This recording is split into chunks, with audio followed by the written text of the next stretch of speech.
আচ্ছা দেখো, তোমরা এখন ব্লক এলিমেন্ট পড়াবো। ব্লক এলিমেন্ট বলতে আমি পি ব্লক এলিমেন্টকে পড়াবো। তো পি ব্লক মানে কি?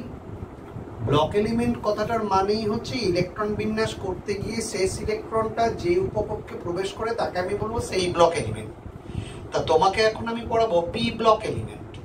পি ব্লক এলিমেন্ট মানে কি? যা জেনারেল ইলেকট্রন বিন্যাস ns2np 1 to 6, তার মানে যার ইলেকট্রন বিন্যাস করতে গিয়ে আমি দেখব যে ns2np1 সেও পি ব্লক এলিমেন্ট।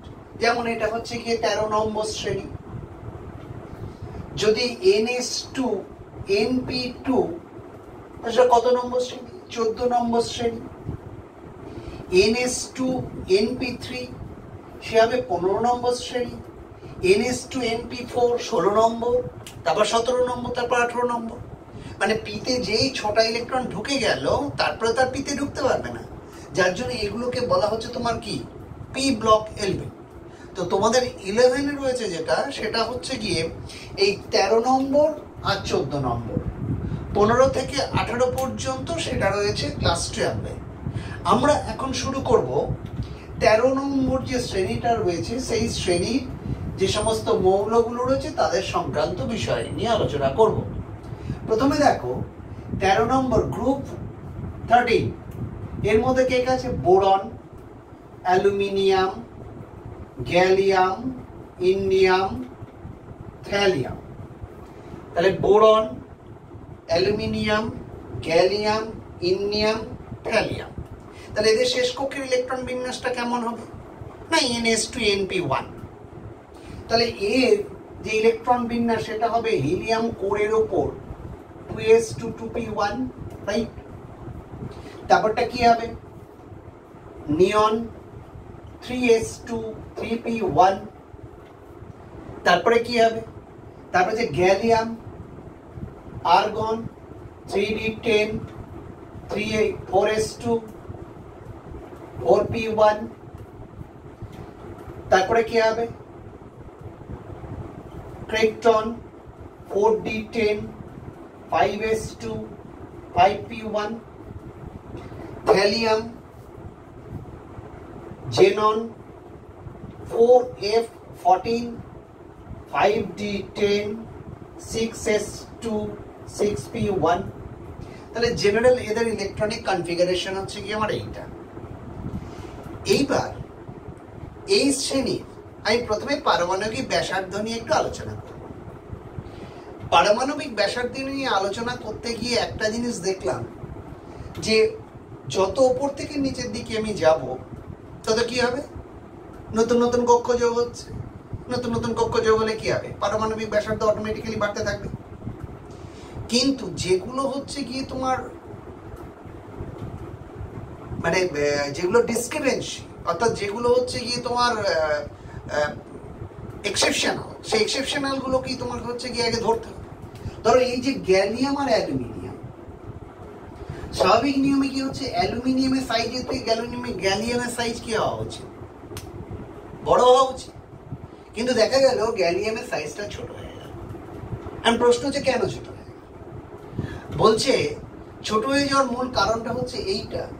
খেয়াল করে দেখো, এখানে এই শেষ যে উপকক্ষ, শেষ উপকক্ষ রয়েছে পি। তাহলে পি এর আগে কোন রয়েছে? এস উপকক্ষ রয়েছে। কিন্তু গ্যালিয়ামের ক্ষেত্রে কি হয়েছে?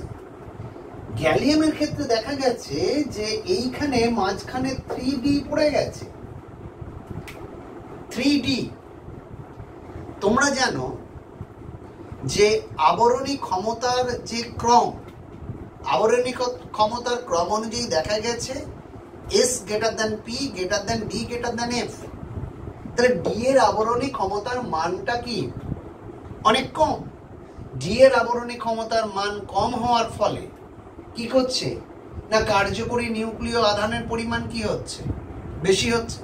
তাহলে কার্যকরী নিউক্লিয় আধানের পরিমাণ যদি বেশি হয়ে যায় তাহলে কি হবে? স্বাভাবিক নিয়মেই এর নিউক্লিয়াসের বাইরের কক্ষে ইলেকট্রনগুলোকে বেশি পরিমাণে টানবে, আর বেশি পরিমাণে টানলে সাইজটা কি হবে? ছোট হয়ে যাবে। যার জন্য অ্যালুমিনিয়ামের চেয়ে গ্যালিয়ামের সাইজটা হচ্ছে ছোট।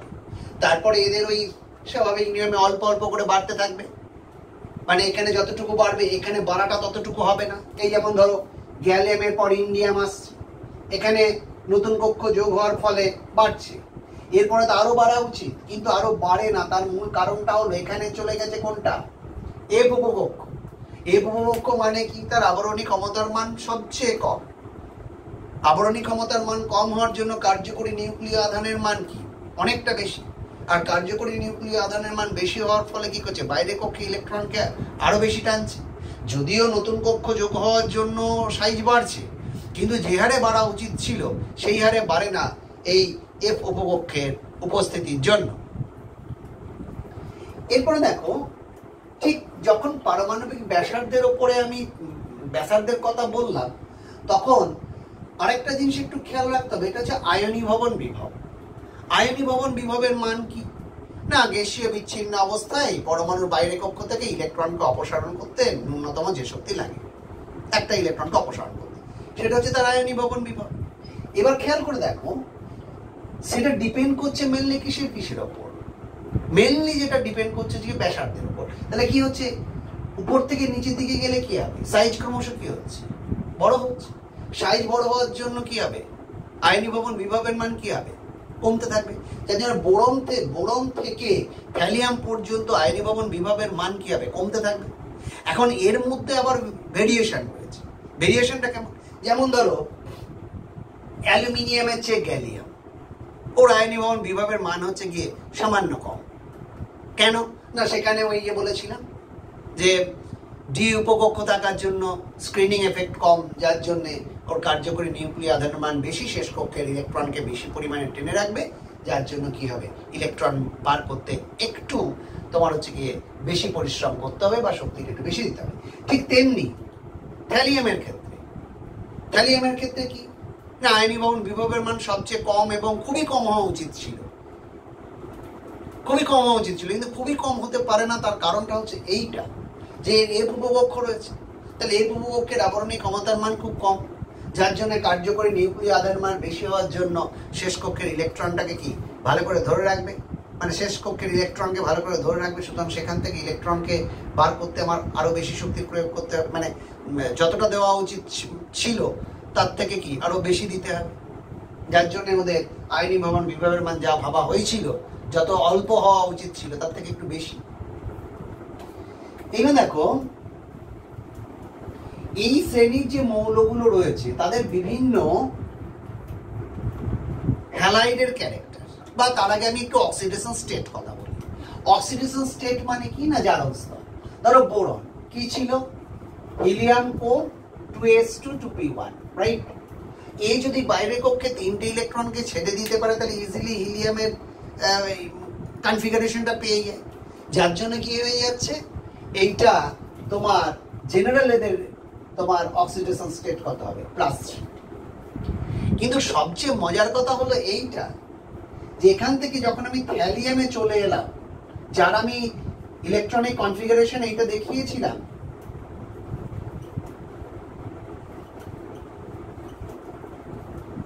যার ইলেকট্রনিক কনফিগারেশন এইটা দেখিয়েছিলাম, এর ক্ষেত্রে কি হয়, এদের +3 অক্সিডেশন স্টেট স্টেবল নয়, এদের +1 অক্সিডেশন স্টেট স্টেবল, সুস্থিতি লাভ করে।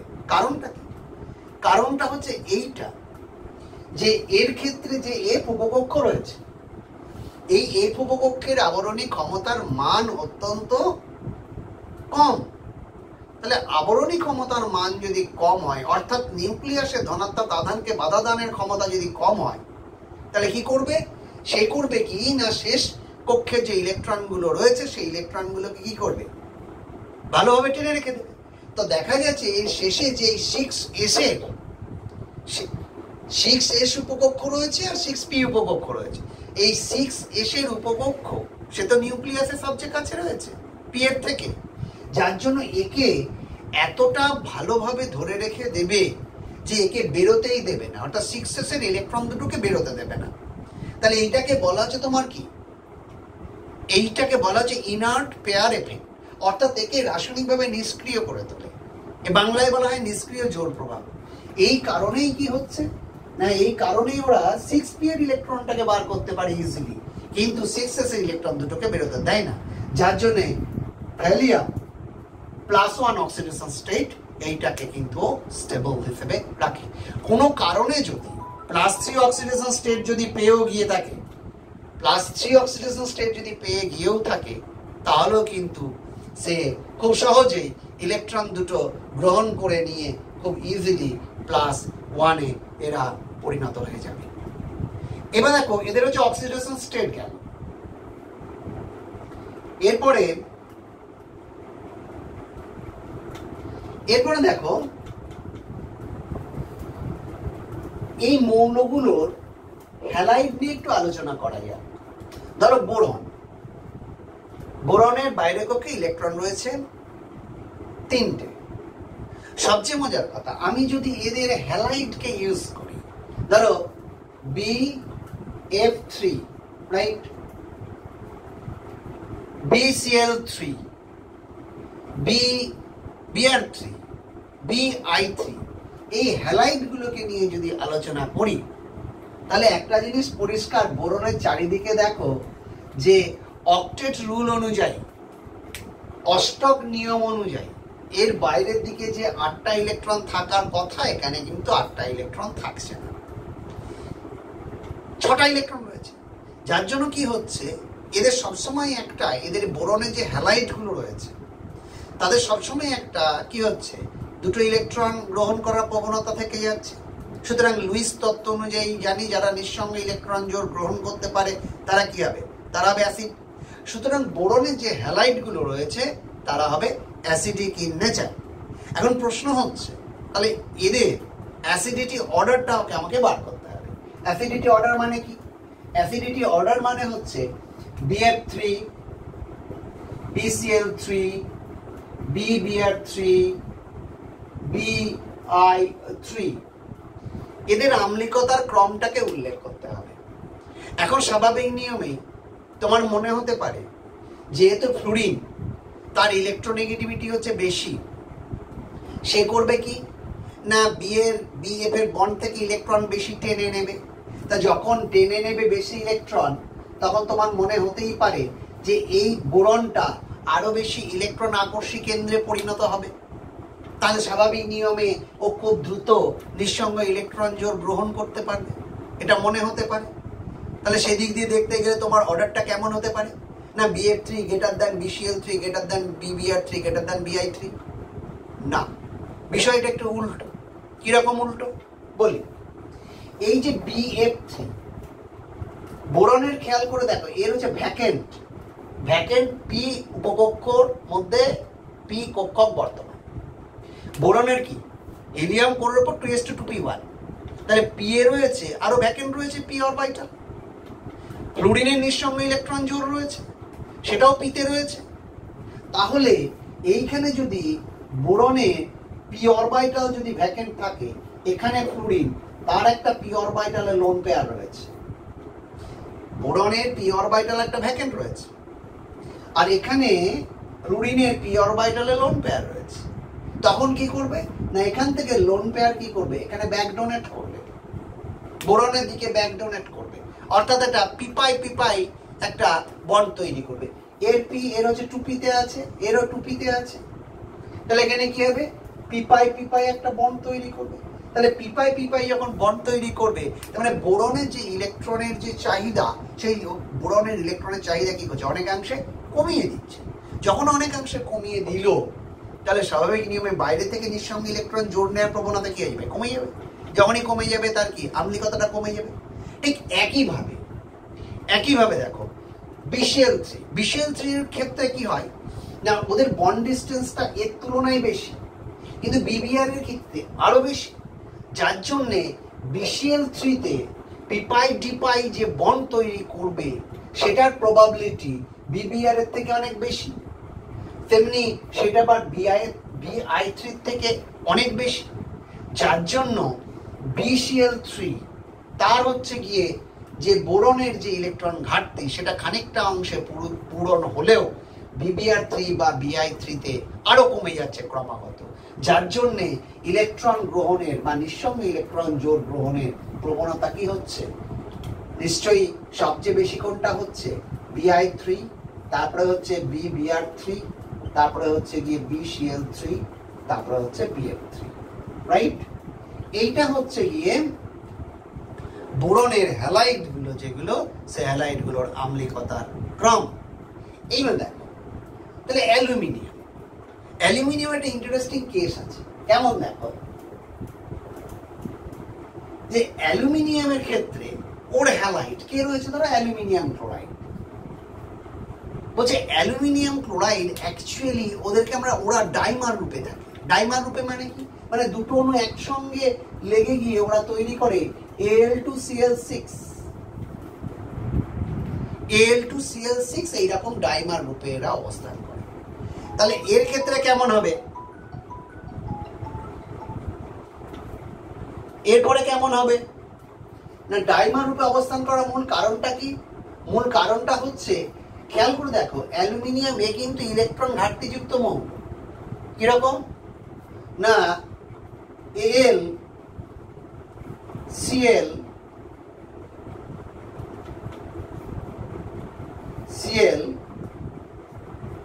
এর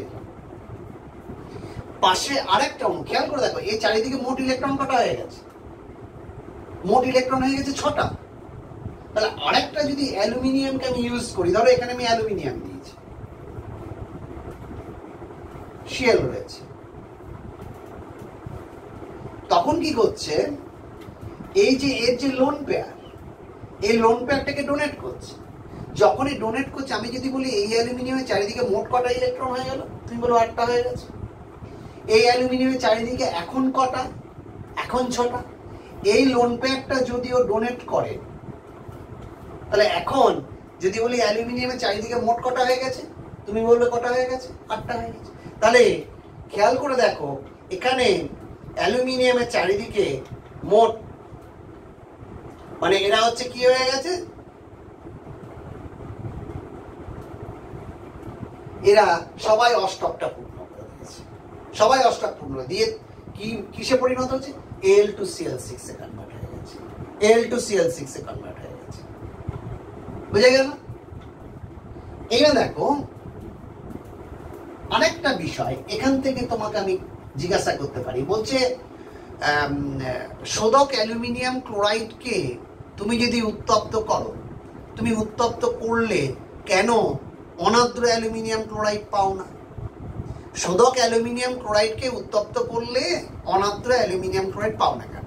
তার কারণটা হচ্ছে AlCl3.6H2, এটা যে শোধক অ্যালুমিনিয়াম ক্লোরাইড, একে যদি তুমি উত্তপ্ত করো, তাহলে প্রথমেই কি হয়, এ জল দ্বারা আদ্র বিশ্লেষিত হয়।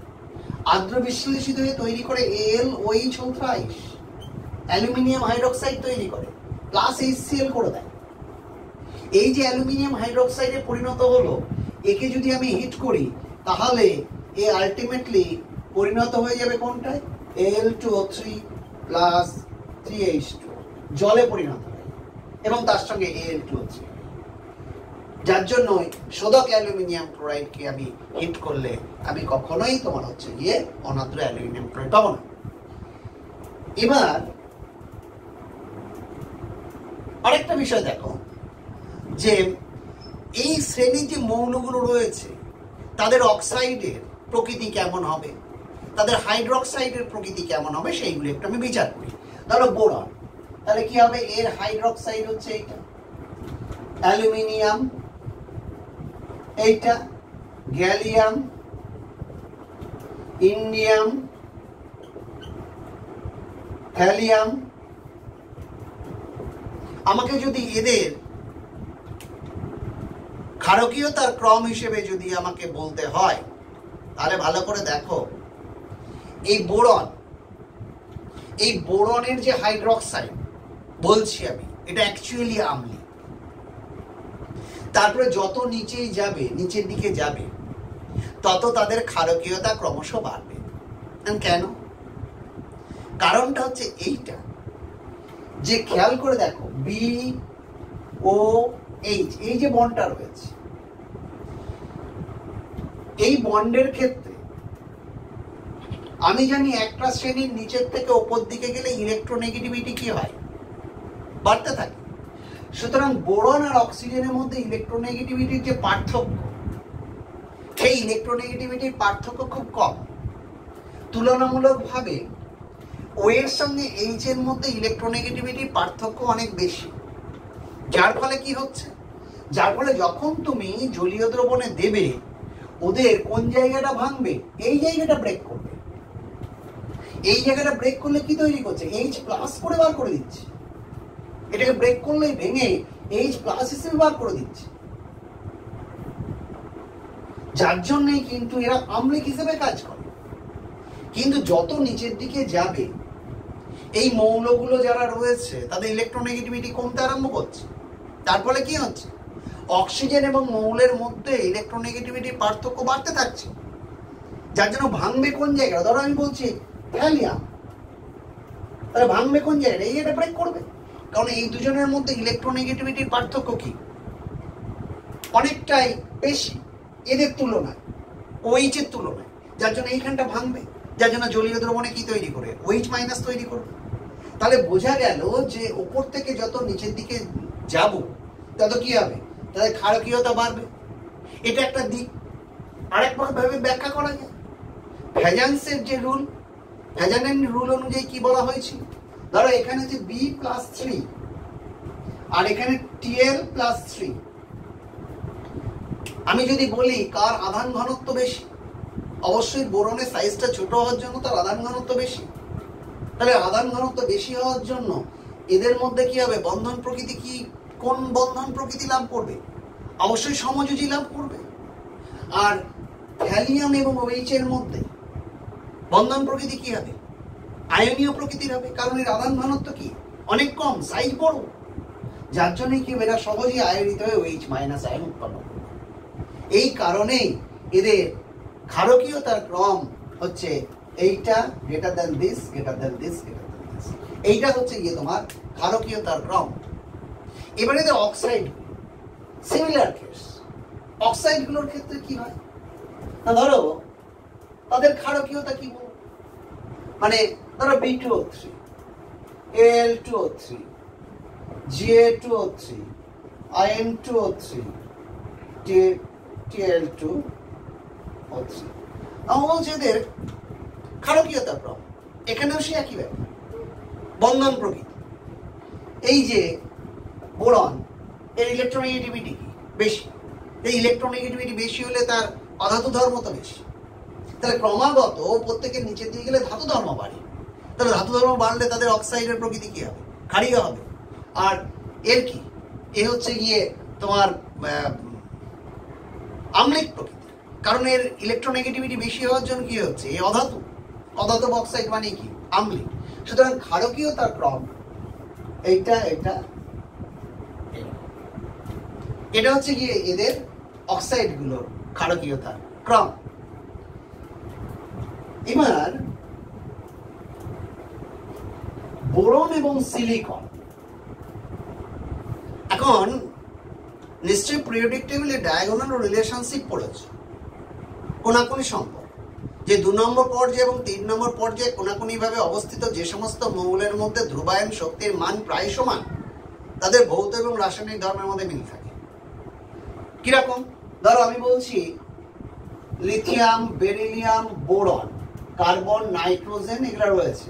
এরপরে কে রয়েছে, sodium, magnesium, aluminium, silicon, phosphorus.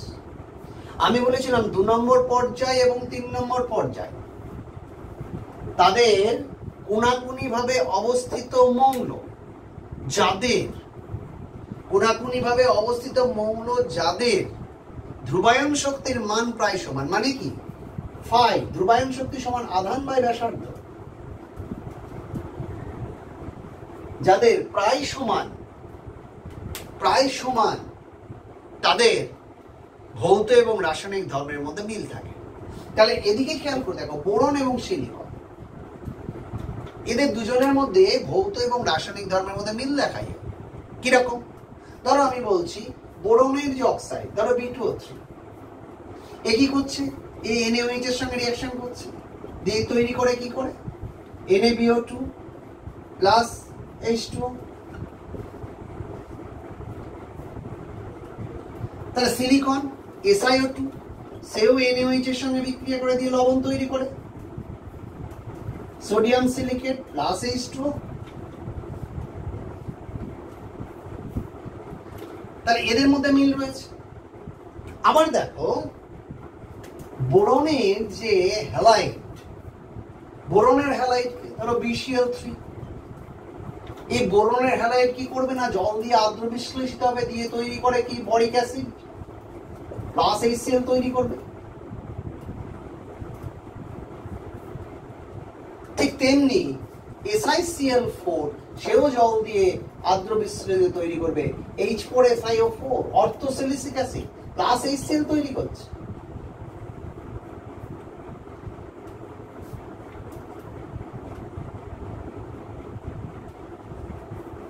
তাহলে BCl3 অ্যাসিড তৈরি করছে, SiCl4 আর্দ্র বিশ্লেষিত অ্যাসিড তৈরি। তাহলে আমাকে যদি প্রশ্ন করা হয় বোরন এবং সিলিকনের মধ্যে রাসায়নিক ধর্মে মিল রয়েছে দেখাও, তাহলে আমি এইভাবে দেখিয়ে দিতে পারবো। এইবার দেখো বোরনের কতগুলো কম্পাউন্ড, বোরনের কতগুলো কম্পাউন্ড বলতে প্রথমেই আমি বলি ধরো বরিক অ্যাসিড, বরিক অ্যাসিড। এই বরিক অ্যাসিড থেকে একটা প্রশ্ন করি আমি যে বরিক অ্যাসিড অত্যন্ত মৃদু অ্যাসিড, কিন্তু যখন এর মধ্যে গ্লিসারল বা ম্যানিটল এই রকম পলিহাইড্রক্সি যৌগ যোগ করব, এরা তীব্র অ্যাসিড হিসেবে আচরণ করে কেন? মানে গ্লিসারল বা ম্যানিটল এর মধ্যে যোগ করলেই তীব্র অ্যাসিড হিসেবে আচরণ করে কেন? প্রথম কথা হচ্ছে যে এইটা খুব অল্প পরিমাণে বিয়োজিত হয় জলীয় দ্রবণে, যার জন্য এটা মৃদু অ্যাসিড। কিন্তু যখন আমি গ্লিসারল বা ম্যানিটল যোগ করব তখন তীব্র অ্যাসিড হিসেবে কাজ করবে। কেন না ওদের সঙ্গে যুক্ত হয়ে একটা যৌগ তৈরি করে, সেই যৌগটা তৈরি করার সময় প্রচুর পরিমাণে হাইড্রোনিয়াম আয়ন উৎপন্ন করে খুব দ্রুত গতিতে, যার জন্য তীব্র অ্যাসিড হিসেবে আচরণ করে। দেখো কেন, ধরো এটা বরিক অ্যাসিড, এই যৌগটাকে আমরা বলছি চিলেট যৌগ, রাইট? এটা বরিক অ্যাসিড। এবার কি করছে, গ্লিসারল যদি যোগ করি,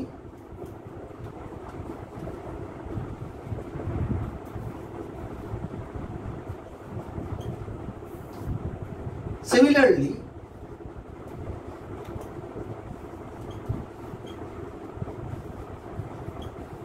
রাইট? এবার কি হচ্ছে দেখো, এইখান থেকে এইটা জল নিয়ে পালাচ্ছে, এখান থেকে এটা জল নিয়ে পালাচ্ছে, এখান থেকে জল বেরিয়ে যাচ্ছে। এরপরে কি করছে, বোরন তো ইলেকট্রন ঘাটতিযুক্ত মৌল, তাহলে নিঃসঙ্গে ইলেকট্রন জোড় গ্রহণ ইজিলি করতেই পারে। তখন কি করবে, এইখানটা লোন পেয়ারটাকে নিয়ে নিচ্ছে। লোন পেয়ারটা নেওয়ার পর যে যৌগটা তৈরি করলো সেই যৌগটা চিলেট যৌগ। এর ফলে কি হলো, এই লোন পেয়ারটা নেওয়ার পর এই যে প্রোটনটা, এই যে প্রোটনটা, দিস মার্ক প্রোটন, এই প্রোটনটা খুব সহজেই বেরিয়ে চলে গেল। তাহলে যখনই বেরিয়ে চলে গেল তখন কি জিনিসটা তৈরি করলো, এইরকম একটা গঠন তৈরি করলো।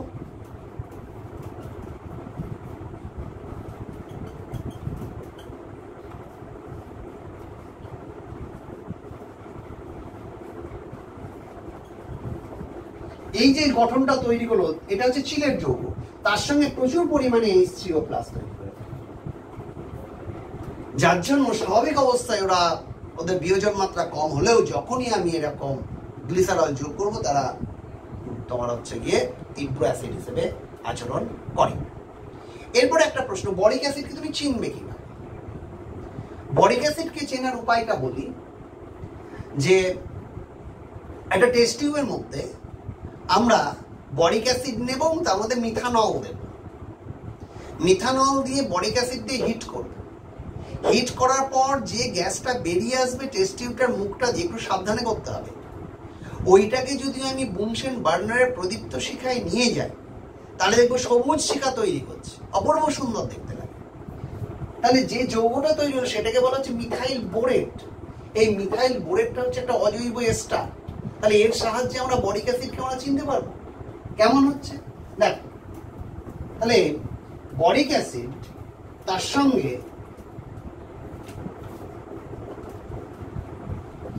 মিথাইল অ্যালকোহল মিশিয়ে হিট করলে তৈরি হয় BOCH3 এর নাম হচ্ছে মিথাইল বোরেট। তার সঙ্গে হচ্ছে গিয়ে এই মিথাইল বোরেটটা যখনই বুনসেন বার্নারের প্রদীপ্ত শিখায় নিয়ে আসবো তখন কি হবে, সবুজ শিখা তৈরি করবে এবং তার থেকেই আমরা চিনতে পারবো কোনটা এটা বরিক অ্যাসিড। এটাকে বলা হচ্ছে ইনঅর্গানিক এস্টার, অজৈব এস্টার। এস্টার এটা পরে জানতে পারবে। এস্টার হচ্ছে গিয়ে অ্যাসিড এবং অ্যালকোহল দিয়ে তৈরি হয় এস্টার। এখানে যেহেতু অ্যাসিডটা হচ্ছে কি ইনঅর্গানিক, ওটা ছিল অর্গানিক অ্যাসিড, ইনঅর্গানিক অ্যাসিড, যার জন্য এই এস্টারটাকে নাম বলা হচ্ছে তোমার কি ইনঅর্গানিক এস্টার।